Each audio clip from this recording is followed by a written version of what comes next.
Welcome. Don't adjust your dial.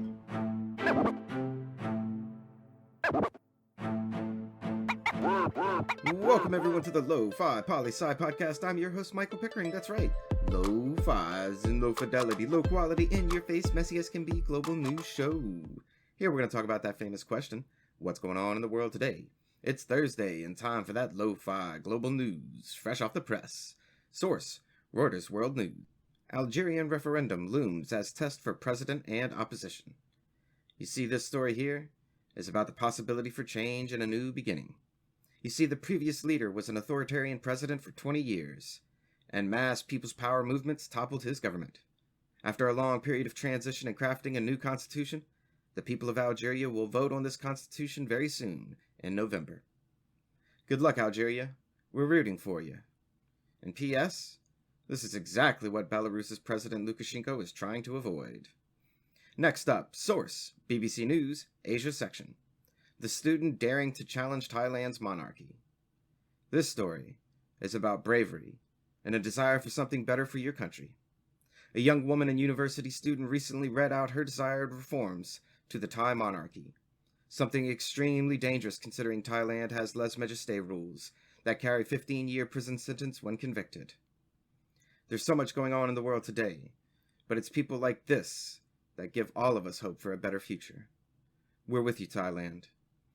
And now, moving forward, because we never move on from anything, a story not necessarily about bravery, but rather resilience, I suppose. You tell me. The source, AP News International.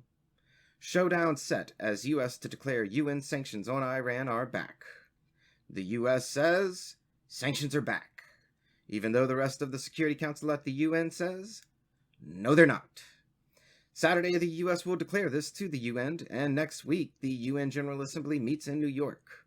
Watch for this, Lo-Fi listeners. There's lots going down real soon. Write in and let me know your thoughts. What do you think? What will the U.S. do when everyone continues to ignore their declaration? I'm curious what's on your mind. Our following story comes from the BBC, Latin America section. A story about justice, perhaps. You tell me. Colombia. Indigenous protesters topple conquistador statue. The group stated that the site of this statue was placed atop a hill which has always been sacred to their ancestors, and is a burial ground for many of them. Furthermore, the conquistador that the statue was of, on top their sacred site, was directly responsible for the genocide and slavery of their people, that afterward lasted for over 500 years. And you know what? They are not wrong. Those are all historical facts. There's nothing to be contested. Indigenous groups in Latin America are still one of the most discriminated against groups, as well as being the most disproportionately impoverished group in most countries in the region. Those are also facts. There's nothing there to be contested.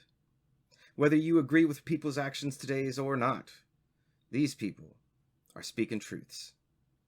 And a last piece of news to send you on your way for the day. Source, BBC News, Sports. And I know, sports, right? But this story is about a promising future in equality. Barbara Gonzalez, the CEO changing perceptions in Tanzanian football. Just this past week, Barbara Gonzalez was named CEO of one of the largest football companies in Tanzania. She is the first female to earn that position in the entire country for any football club. I could write about this for hours, but you, Lo-Fi Nation, read the story, please. I cannot do justice in words for what Barbara Gonzalez has accomplished. This is an amazing story of perseverance over all odds. This is a story about hope, change, and equality. As you go about your day-to-day, wherever you are in the world, let Barbara Gonzalez inspire you to realize your own potential for positive change and growth in all of our lives. And that's a brief snapshot of what's going on in the world today. Stay tuned for tomorrow's episode of Good News Friday. Always remember that Lo-Fi Poli Sci is more than just me. It's the we that we be. Write in with questions or comments to lofipolisci@planetmail.com. Thanks for listening. Stay safe. Wash those hands. And I'll see you on the next episode of the Lo-Fi Poli Sci podcast. Pickering, signing off.